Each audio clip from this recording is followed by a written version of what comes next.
Welcome to the Sports News Analysis YouTube page. Let's get right to recapping the Week 11 games, starting with what was probably the best game maybe of the whole NFL season so far, which featured the Houston Texans and the Jacksonville Jaguars. The Texans obviously came into this game a huge favorite, and the fact that this game was so close is probably a surprise to many. The Jaguars gave a valiant effort, but in the end came up a bit short, losing to the Texans 43-37 in overtime. Matt Schaub was really the story of this game, throwing for 527 yards and 5 touchdowns. And that 527 yards actually is the second highest total ever in NFL history.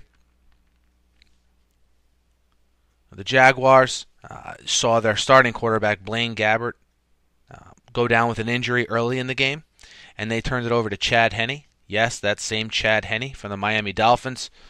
And look, Henne had a good game. 16 for 33, 354 yards and 4 touchdowns, including 236 yards passing to his rookie receiver, Justin Blackmon, who had an outstanding game as well for the Jaguars, who are, they now move to 1-9.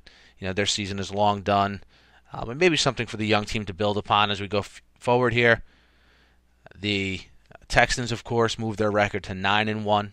It's their 4th consecutive win. They have a very short turnaround, however, so they cannot enjoy this game too long. They'll be heading to Detroit to play the Lions in the annual Thanksgiving Day early game there. Just overall, a very exciting game. The only reason the game even had to go to overtime was because a Shane Graham field goal was negated after a false start penalty by the Texans. And the game went into overtime. Each team hit a field goal. And then, of course, Schaub ended the game with a 48-yard touchdown pass to Andre Johnson to just complete what was an amazing comeback as the Houston trailed by 14 points going into the fourth quarter.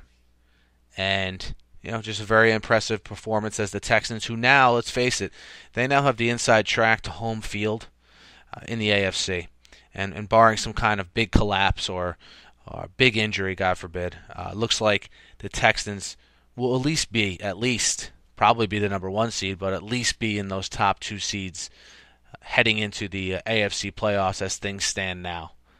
But again, great game. If you didn't see it, Texans 43, Jaguars 30.